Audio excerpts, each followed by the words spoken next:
அஸ்ஸலாமுஅலைக்கும். Hi all, welcome to Farhana tasty world. இன்றைக்கி நம்ம கிச்சனில் பிள்ளைங்களுக்கு ரொம்ப பிடிச்ச நமக்கும் ரொம்ப பிடிச்ச மேகியை கொஞ்சம் வித்தியாசமான முறையில் நம்ம வீட்டிலையே ட்ரை பண்ணி பார்ப்போமா? இது சாதாவாக சாப்பிட்ற மேகியை காட்டிலும் கொஞ்சம் டேஸ்ட்டு தூக்கலாக இருக்கும், அல்டிமேட்டாக இருக்கும். வாங்க கிச்சனுக்கு. ஃபஸ்ட்டு மேகியை தண்ணியில் கொதிக்க வைக்கணும்ல, அதனால் ஃபஸ்ட்டு ஒரு கடாய் வச்சுட்டு நான் இன்றைக்கி ஒரு 3 மேகி போட போகிறேன். அதனால் ஒரு 3-4 கிளாஸ் வாட்ரு ஊற்றிட்டு அந்த வாட்ரு கொதிக்கட்டும். இந்த பக்கம் அடுப்பில் ஒரு கடாய் வச்சுட்டு ஒரு 4 டேபிள் ஸ்பூன் ஆயில், நல்ல பெரிய வெங்காயத்தை ரொம்ப பொடிசாக நறுக்கி வச்சுருக்கேன், அதை ஆட் பண்ணிவிட்டு முட்டை, நான் எனக்கு ஒரு 3 முட்டை போட போகிறேன். அதனால் இந்த வெங்காயத்தில் 3 முட்டையும் அந்த வெங்காயத்துக்கு தக்கன உப்பையும் சேர்த்து வெங்காயத்தை நல்லா வதங்க விட்டுருங்க. அதுக்குள்ளே நமக்கு இந்த பக்கம் தண்ணி கொதி வர ஆரம்பிச்சிருச்சு. இப்போ அந்த மேகி மசாலாவை அவங்களே கொடுத்துருக்க அந்த மேகி மசாலாவை நம்ம இதில் ஆட் பண்ணுறோம். ஆட் பண்ணிவிட்டு அதை அதுக்கப்புறம் கொதி வந்ததுக்கப்புறம் நம்ம எடுத்து வச்சுருந்த அந்த 3 மேகியை அந்த தண்ணியிலையே போட்டுடுறோம். அதுக்குள்ளே இங்கிட்டு வெங்காயம் நல்லா வதங்கி வந்துருச்சு. இப்போ இதில் ஒரு குட்டி சைஸ் தக்காளியையும் பொடிசாக நறுக்கி வச்சுருக்கேன், அதையும் இதில் ஆட் பண்ணுறேன்.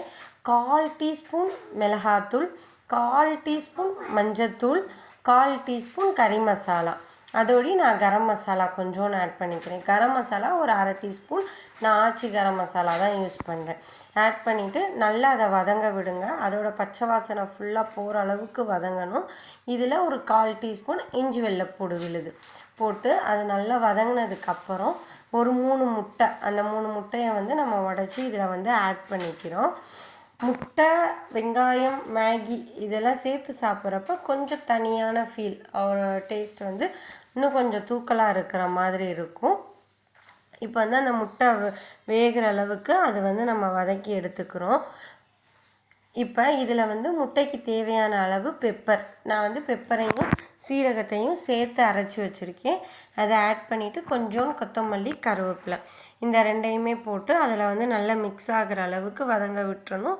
இப்போ நமக்கு தெரியுது அந்த முட்டை நல்லா வதங்கி வந்துருச்சு. நமக்கு அதுக்குள்ளே இந்த சைடு நம்ம மேகி போட்டோம்ல, அதுவும் அந்த தண்ணியில் கொதித்து வந்துருச்சு. ஃபுல்லாக அந்த தண்ணி வற்றுறதுக்கு முன்னாடியே இந்த தூக்கி அப்படியே அந்த முட்டை வறுத்ததில் மிக்ஸ் பண்ணிடணும். ஆட் பண்ணி அதை ஒரு மிக்ஸ் பண்ணி விட போகிறோம். நல்லா அந்த தண்ணி, முட்டை, வெங்காயம், மேகி எல்லாமே ஒன்றா சேர்கிற அளவுக்கு நல்லா ஒரு கிளறிக்கிறோம். இப்போ அந்த தண்ணியை ஃபுல்லாக கொஞ்சம் வற்ற விட்டோம்னா அல்டிமேட்டான டேஸ்ட்டில் வித்தியாசமான மேகி ரெடி. வாங்க இப்போ இதை சர்வ் பண்ணிடலாம். சர்வ் பண்ணிவிட்டு நம்ம இதோடு வீட்டில் பிள்ளைங்களுக்கு பிடிச்ச சாஸை வச்சு கொடுத்தோம்னா பிள்ளைங்க இதை நீங்கள் அடிக்கடி செஞ்சுட்டாங்கன்னு கேட்பாங்க. நீங்களும் வீட்டில் இதை ட்ரை பண்ணி பாருங்கள்.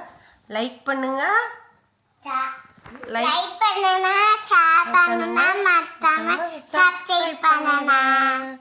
நீங்களும் வீட்டில் இதை செஞ்சு பாருங்கள். செஞ்சு பார்த்து டேஸ்ட் எப்படி இருக்குன்னு கமெண்ட்டில் சொல்லுங்கள். தேங்க்யூ.